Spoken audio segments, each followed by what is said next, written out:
Hello everyone, welcome to Probably Nothing. If you see me sort of looking down and around during this week's episode, it's because our lovely Lydia, who's our comms manager, normally sits backstage and kind of checks the platforms that we're streaming on and if any comments have come in, but she is on holiday this week, so I've got sort of additional devices on the go, and I'm sort of looking around, so yes, just to put that out there straight away. Thank you so much for tuning in. As I said, welcome to Probably Nothing. So this is now episode 2 of series 5. How we're on series 5 already, I do not know. But yes, this is the Eve Appeals weekly online live series called Probably Nothing, where we talk about different types of gynae health topics, questions, queries, issues, and I speak to an expert, an advocate in whatever topic or field we're discussing that particular week. So we started Probably Nothing last year. If anybody's listened to the show before, they'll just think, oh, here she goes again. Same intro, but oh well. So I run the Ask Eve information service, and unfortunately I'm called Karen, but I promise I'm a nice Karen. And I run the service with our amazing nurse Tracy, and we get all sorts of gynae health questions come to us, and a lot of the time people will start their email by saying, sorry to bother you, it's probably nothing but, and luckily, most of the time it is nothing, it's i.e. not a gynae cancer, not something super serious, but 58 people are diagnosed every day with a gynae cancer, and we wanted to start this kind of platform, this additional string to our bow, in order to make information and discussion informative, sometimes fun when appropriate, and accessible, and so that people can see me talk to an expert, and really kind of get to grips with different issues and tackle different sort of perhaps taboo subjects or frequently asked questions about a certain topic, all that sort of thing.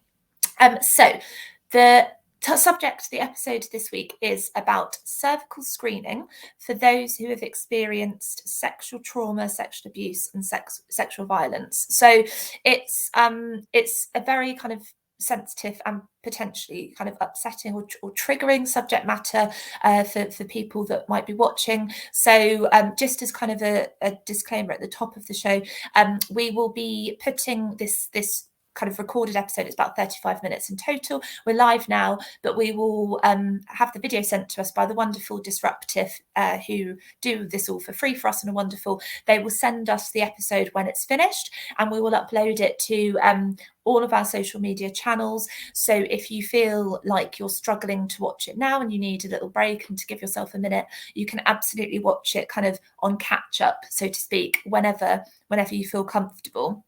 And as a trigger warning, this might be helpful to some people to know that we're obviously going to be speaking about the appointment, the cervical screening appointment, the cervical screening test, the ways in which we can help people that have experienced sexual violence and abuse in accessing that test and kind of making that test perhaps a little bit easier, or at least more bearable or less distressing.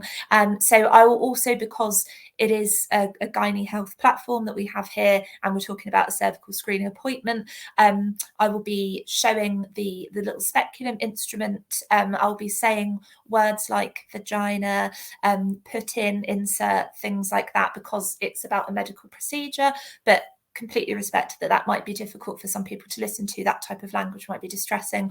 So again, take a breather if you need to, whatever time you need, watch it on catch up, whatever works for you. But yeah, just wanted to give that top level content warning in case it kind of came as a shock or was particularly distressing to someone, because I didn't mention it at the beginning. So I will now bring on my guest, who we've been working with, the lovely Claudia Williams, Development Officer at the Survivors Trust. So Survivors Trust are a fantastic organisation that Claudia is going to tell us a bit more about, and we're beginning to collaborate on different pieces of work together to bridge the gap between survivors of sexual abuse and accessing cervical screening. So come in, Claudia, come into the room. Hi, Karen. Hello. Thanks for introducing me. It's lovely to be here. Oh, thank you so much for being my guest today. I think it's probably one of the most kind of important yet delicate subjects that we've spoken about on Probably Nothing Yet. So I hope that content warning at the beginning was okay. If you want to, I'll ask you to kind of introduce yourself and what you do and a bit about the Survivors Trust, but please feel free if you want to add or correct anything to the content warning before you go into your intro. Great, thank you. No, that sounds fantastic. Just to reiterate what you said, Karen, if anyone does feel uncomfortable, please do feel free to stop listening or listen in your own time. I'd also like to say that the Survivors Trust has a national helpline that is available to anyone who is affected by sexual abuse or sexual violence, whether you are a survivor or a family member or a friend of a survivor or a professional who works with them. And the Survivors Trust helpline will be open tonight from 6 o'clock to 8 o'clock. And the number is 0808 801 0818 if anyone does feel like they could do with some additional emotional support. Thank you, Claudia. And that number, because Ben and the team at Disruptive are so wonderful, the number is now coming across the bottom, which I didn't think was possible once we'd started, but here we are. So that is extra helpful. Thank you. So Claudia, can you just tell us a little bit about yourself and what you do at the Survivors Trust and kind of what the Survivors Trust is all about and how we've come to end up having this chat together this evening? Absolutely. So the Survivors Trust is a national membership organisation for specialist charities offering services to survivors across the UK. We have over 100 member organisations working with survivors from all backgrounds, all ages, all genders, all walks of life. And some of our member organisations also provide support for family members. This support includes counselling, ISFA services, and ISFA is an independent sexual violence advisor. You can find out more about that role on our website. So what we do is we collaborate with our member organisations, help to network with them, really aim to give a national voice for our members and for survivors. So I joined the Survivors Trust in December last year as Development Officer, and the main part of my role is to look after our really exciting Check With Me First campaign. Our Check With Me First campaign is a London-based campaign where we're working with NHS professionals from all backgrounds to raise awareness of the challenges that survivors face when accessing healthcare services, and to promote a trauma-informed approach to the provision of care. So really focusing on the little small things that NHS professionals can do to make a huge difference to a survivor's experience of accessing healthcare. And just for people who are perhaps watching that kind of might be interested but don't necessarily know, if someone hasn't heard the words or the phrase trauma-informed healthcare before, what does that mean? Is that kind of healthcare practitioners working with the knowledge and understanding and view to sort of not necessarily presume that trauma has happened, but to not have it as a sort of niche. We hear from lots of people that they say, it's very rare that an appointment with someone has, they've been asked about if they've experienced any type of violence or sexual abuse. Is that what it means, kind of being aware? Absolutely. To be trauma informed is to be aware of the different ways that people may be living with trauma, whether that's sexual abuse or any other different form of trauma, really. To acknowledge how common it is and to take important measures to help to make sure that that person isn't further triggered or re-traumatized, and to help meet their needs, really.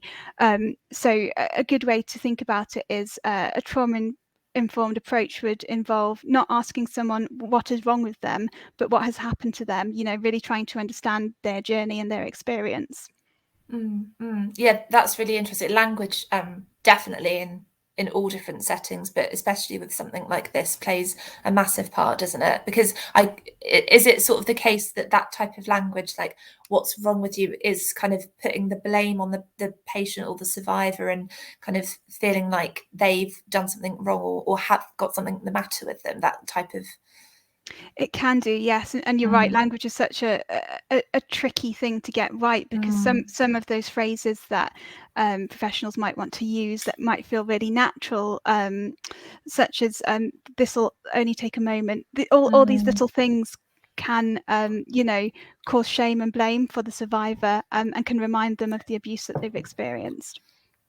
Of course. I think it's really important. So we've obviously been working together on the kind of the tips for this subject matter, cervical screening for people who've experienced sexual abuse and trauma. And I completely agree with you. It's so important kind of not to put phrases such as, oh, a cervical screening appointment only takes 3 to 5 minutes in total, because if somebody's got understandable distress triggers, barriers, etc., it's not going to be this normal 3 to 5 minute appointment, is it? So we need to get rid of the typical expectations of something, and kind of see every appointment as being tailored to that individual person based on what they need, rather than, oh, screening appointments are no problem at all, there's 5 minutes in and out. That's not helpful for survivors, is it? Absolutely. And, for a survivor who does find cervical screening triggering, it's not 3 to 5 minutes. It's the whole build up towards the appointment. It's bringing themselves to go if they do choose to go. It's attending the appointment, and then it's, winding down after. And many survivors are re-traumatized during the appointment and remain in a heightened anxious state for days. Of course. I think it's very easy if you haven't gone through something like this to not kind of ever feel the need to consider these additional needs and barriers. I'm wondering, so we're obviously talking about accessing cervical screening, and that ties into the Check With Me First campaign that you mentioned about. Can you kind of just explain a little bit about why it's important for us to be working together on tips for cervical screening and things like that? Or would you rather I talk briefly, because somebody on social media said, please just explain cervical screening. So shall I do that first, do you think? Absolutely, Karen. If you do that first, and then we can come back. Okay, I will do that first. Okay, so I have a couple of props, like a props department of a drama GCSE drama club. So a couple of props. I hope, as I mentioned, I'll be showing a speculum, another sort of warning there. So, okay, I'll go through the basic steps, and then if people are watching this and simply don't know what a cervical screening is, that's fine. And then we can talk about, I'll kind of give the basic steps, and then we can talk about ways to make each step kind of more accessible or easier, or ways to work around it if people have these kind of additional triggers or issues that they're going to face if they attend their appointments. So when you go into your cervical screening appointment, again, this is just the sort of top line basic stuff. The point of the cervical screening appointment is to take a sample of cells from the cervix. That's the aim. That sample will be tested for a virus called HPV, the human papillomavirus. We're doing loads of work on that. So check out anything and everything we do about HPV if you want to learn more about that. But the HPV virus is very common, and it causes over 99% of cervical cell changes, which if left untreated, can develop into cervical cancer. So the sample is tested first for high-risk HPV. There are over 150 different types of strands, but some strands can cause these cervical cell changes and eventually cervical cancer. So test first for high-risk HPV. If high-risk HPV is detected in the sample, then that sample is then looked at more closely, and the cells are checked to see if the HPV detected has started to turn any of the cells into abnormal cells or cause cervical cell changes, however you like to think of it. And then these cell changes, these abnormal cells, depending on what stage of development or change they're at, can be removed if needed before they have a chance to develop into cervical cancer. So that it's not a cancer test, it's a test to check for HPV and cell changes before cervical cancer has a chance to happen. So it's very much screening and prevention rather than a cancer test. So I don't want to take too much time away from Claudia, because it looks like I try and hog the limelight the whole time. But so that's what will happen. That's the point of the cervical screening. When you go into your appointment, again, we'll go into kind of tips and advice in a second, but essentially you will need to remove in the appointment room, it typically is at a GP surgery, you'll need to remove your clothing from the waist down, because the cervix is so the vulva is on the outside, the external genitals, then part of the vulva is the entrance to the vagina. The vagina then leads up to the cervix, which sits at the top of the vagina and at the bottom or neck of the womb. So it's an internal kind of test procedure, and it's a vaginal procedure, so you would need to remove clothing from the waist down to make that possible for the healthcare professional to be able to do the test. So when you're on the bench, you will then see a speculum. Speculum is the thing that's inserted into the vagina. I didn't know this before I started working at Eve, but the vaginal canal kind of isn't open all of the time. It's not a sort of tube that's open all the time. It needs to be held open with the speculum like this. There are different size speculums. That is one of the tips that we'll cover, but just because I've got the instruments here to show you, so you can see the real difference. Actually, I'll hold it nearer my, there we go. There are different size speculums depending on different people's anatomy, different people's kind of menopausal state, because things like estrogen or drop in estrogen mean that the vagina is drier and it's less comfortable, for example. There are many different reasons why someone might need to ask for a smaller speculum, but just so you know, different sizes are available. This is just two sizes here. The vagina is then held open with the speculum like this, and this brush will be put through the speculum like this, and then at the end of the vagina, I mentioned the cervix is there. This isn't to scale. This is very much a prop, but the cervix, if we had a camera on the end of the brush, the cervix kind of looks like a donut at the end of the vagina. So the brush takes a sample of cervical cells, and that is put into the pot, swirled around, and sent away for testing. So that is the basics of kind of the technical, practical, however you want to think of it, side of the cervical screening.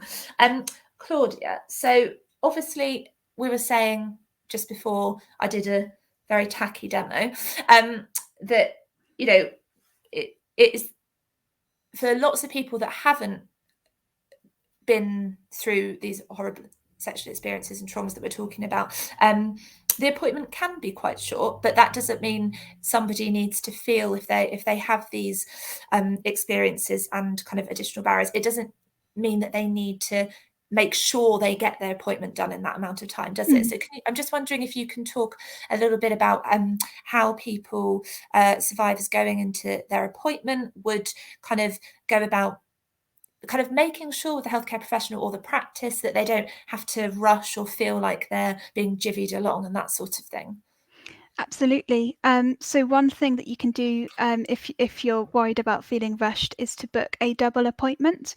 And this can really just help you to feel more relaxed and like you have more time.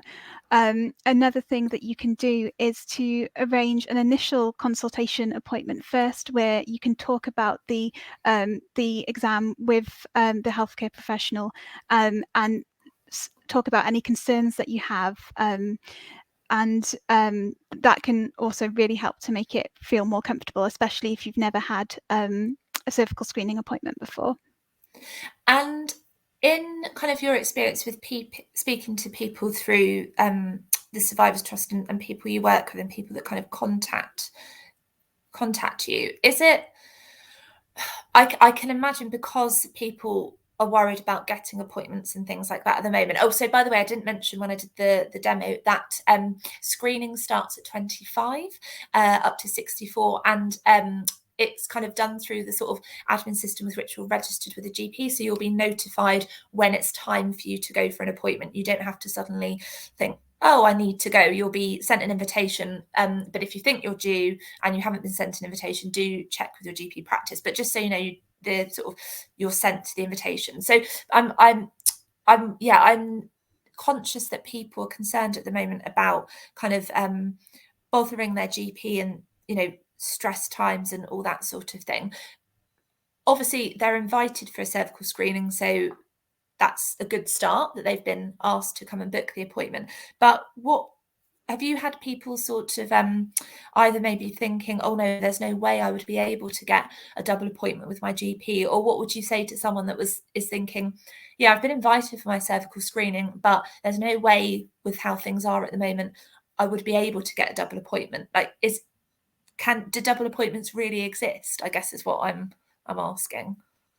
They absolutely do. Good. And Yeah. as a survivor, it is your right to request that. Even if you aren't a survivor and you feel like you need more time, you can absolutely ask for that.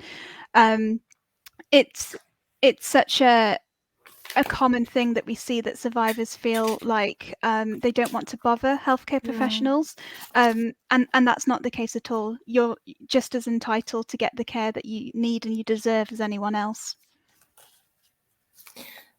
That's really useful to know, because I think sometimes, often when I've done sort of learning sessions about gynae healthcare, I'm really conscious when I say, ask for extra time, ask to book a double appointment. I'm conscious of not necessarily knowing that in real life does actually happen. It's it's a good bit of advice. So to hear from you that it absolutely does happen and is an option, I think is, not that this is about me, but it's really reassuring to hear. And I'm sure people watching this will, be really relieved and kind of pleased to hear that that's absolutely a concrete thing that they have a right to ask for. So that's kind of for someone thinking, okay, I'm going to need a bit more time than the sort of classic 10-minute window that the GP appointments are. When it comes to booking the appointment, so say someone asks for a double appointment, could they also, say if a sort of double appointment wasn't available, they could also, I suppose, couldn't they ask for a separate appointment another day or time to meet the nurse or doctor first? If, say, for whatever reason, the practice couldn't offer a 20-minute window, they could maybe offer 2 separate shorter appointments. Absolutely. And another thing to remember is that you're never under any obligation to go through with anything that you don't want to. The doctors, the nurses are there to talk to you about the best option for you. So never feel like, you never feel like you have to go through with the screening at your first appointment if you feel like that's not right for you. Of course. And I don't know if we've got time, or you wanted to say anything about sort of the sort of stats, etc. But I think definitely from people that I speak to, that whatever they are, that they might find these types of appointments more difficult or challenging. We get this question a lot at Ask Eva, is that, is it okay if I ask for a female healthcare professional, a nurse or doctor? Is that something that you can advise people as well, that that's absolutely something they can ask for? Absolutely, yes. And the flip side to that is some survivors would actually prefer to be seen by a male practitioner or a male doctor. And if that applies to you, you're absolutely within your rights to ask for that as well. That's really great. Thank you for kind of offering the other side of the coin, that it's not just people wanting a female practitioner. You can ask for a healthcare professional of the gender that you feel most comfortable being seen by, can't you? So that's really, really helpful. And what is just feeling they've got the slightly longer appointment, they've got their preference of healthcare practitioner. What else can we kind of offer people or advise them in terms of making the appointment? Because it's not a pleasant appointment if somebody has got these barriers and experiences, and we completely appreciate that. So what can we offer kind of practically once they're in the room, in terms of ending up with a sample of cervical cells, but the in-between bit, how can somebody perhaps sort of try and get through that in terms of practical tips? Absolutely. So one piece of advice we've always given historically is that you can bring in a trusted friend or family member with you. Now, obviously, some surgeries will have COVID-19 regulations in place that make that difficult. So what we really do advise is checking with the surgery or the centre that you're having the appointment at beforehand, just to make sure that they're, you know, expecting you to bring someone with you, and that that's okay within their regulations. We'd also say it's important to be as comfortable as possible, and for many survivors that will mean leaving on as many items of clothing as possible. So you could try wearing a long loose skirt and asking to keep your socks and shoes on if you feel better like that. Those are all very normal requests that the healthcare professionals will be very used to. You could also try using grounding techniques. So perhaps there's something that you find relaxing. It could be a song that you like to listen to.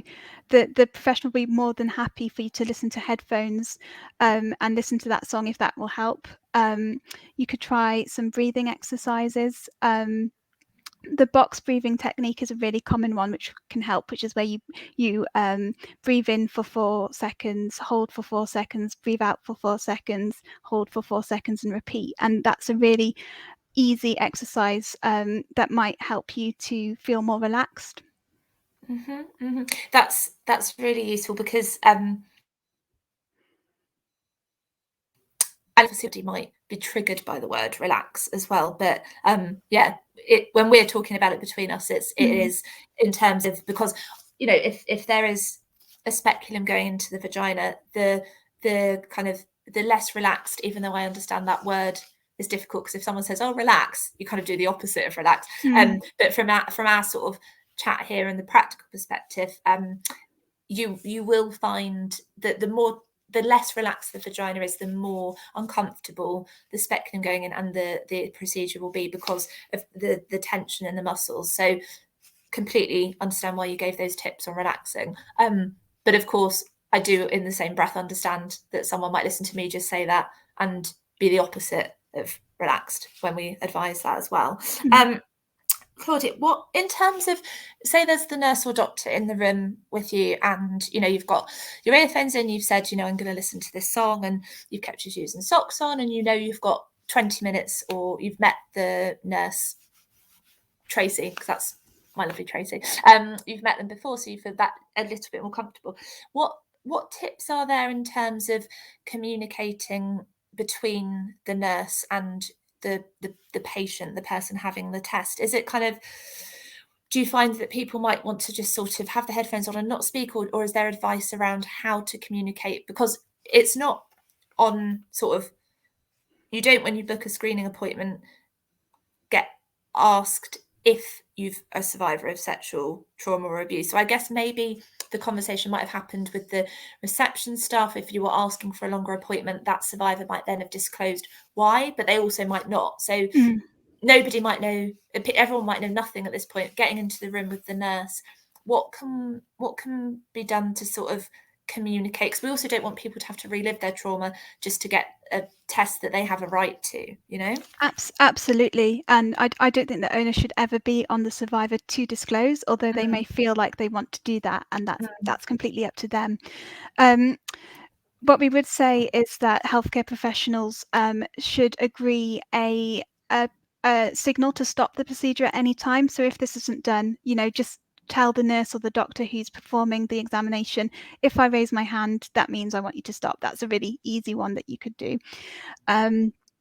You can also, you know, everyone's different. Some people will want to just sort of shut their eyes, listen to the music and get on with it. But if you feel like you are dissociating, it can really help to engage in conversation with the practitioner.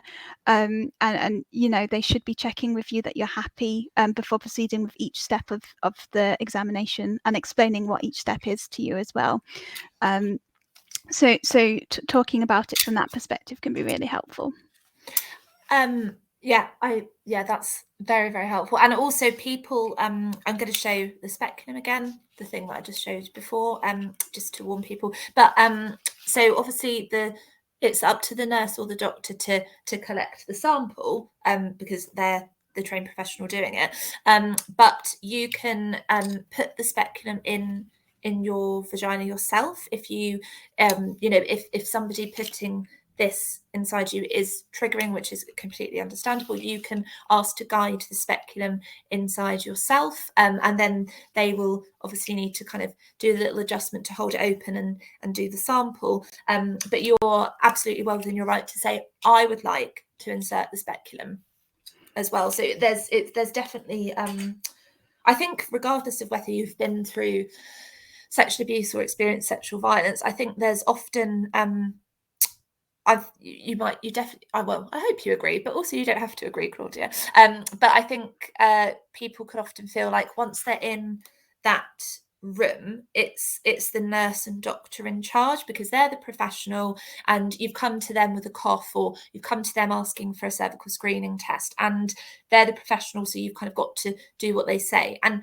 yes, to an extent, because they will collect the cervical sample, because that's what we're talking about, but it is your appointment, isn't it?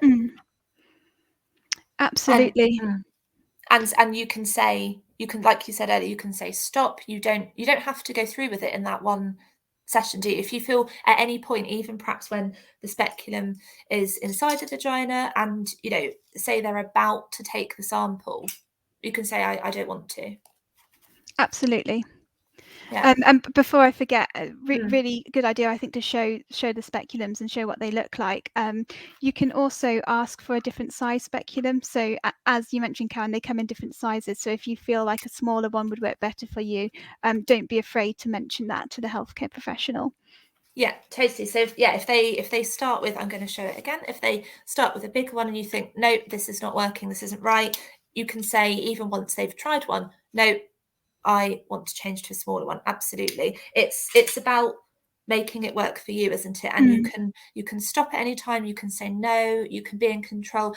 And also at the Eve Appeal, we obviously, I'm sure you do as well, because that's why we're working together, we encourage cervical screening because it's the only one of the 5 gynae cancers with a screening program, and it saves thousands of lives every year because it detects cells before they turn into cancer. But we don't want anyone watching this thinking, oh God, I have to go for my cervical screening. This is kind of tips and advice and work we're doing, and kind of information. This chat is for people who do want to go for their appointment and need help. We don't want it to seem like we're saying, if you've got a cervix, you have to get a cervical screening. We encourage it because that's our job as a gynae cancer charity, but we understand that it isn't for everybody. And some people will watch this and still say, I just can't do it. Absolutely. And just to reiterate what you said, it's if it's something that you feel like is right for you to do, then we would definitely encourage you to do that and try out these tips. And we'll be publishing some tips that we've been collaborating on together in a PDF guide later this month. So do feel free to have a look at that and see if there's anything that we haven't mentioned today that might work for you.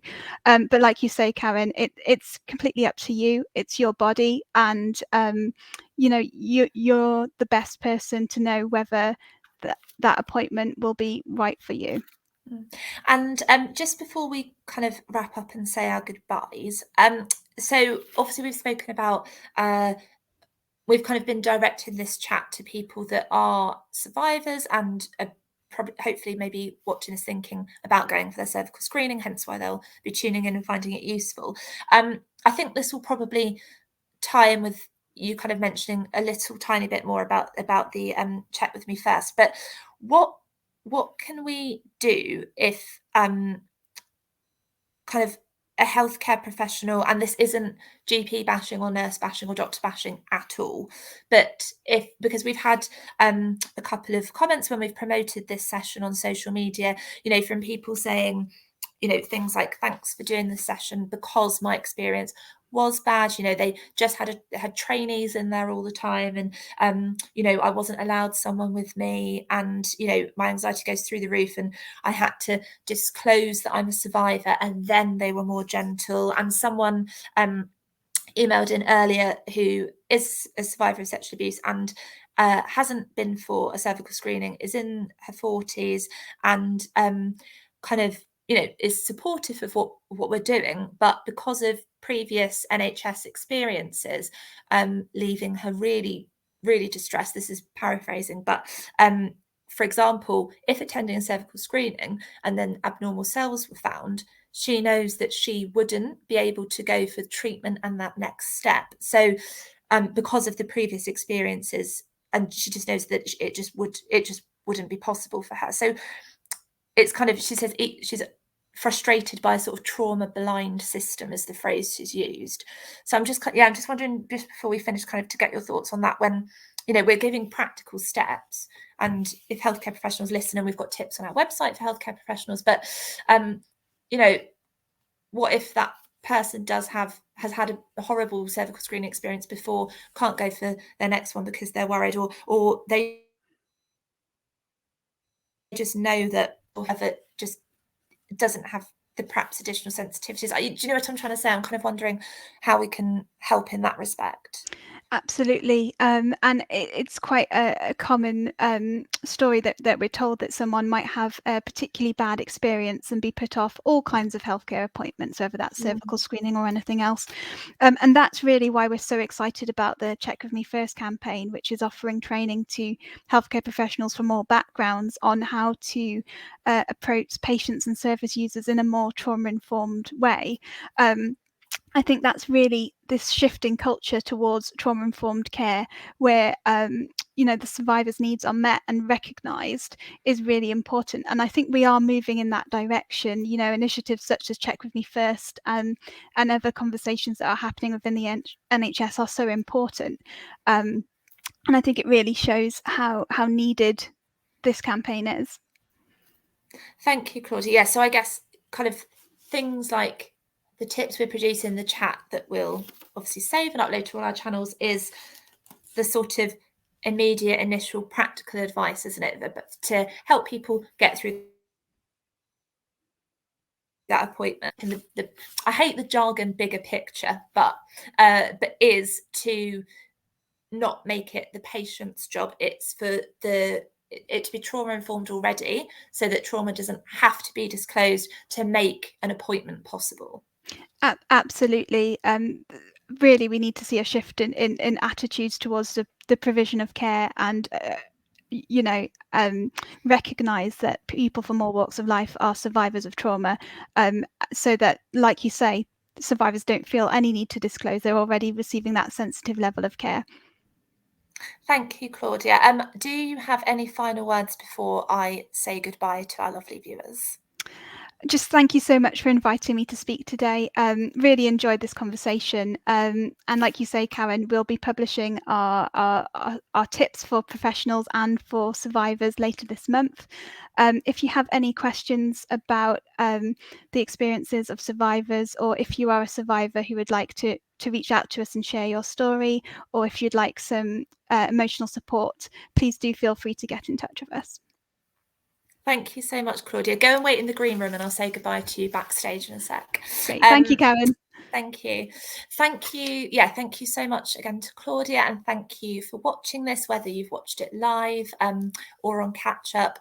Again, I hope that, if you did find parts of it or any of the language used distressing, or the topics discussed distressing or triggering, that you kind of took a minute, came back to this, or indeed think, okay, I'll just watch it tomorrow.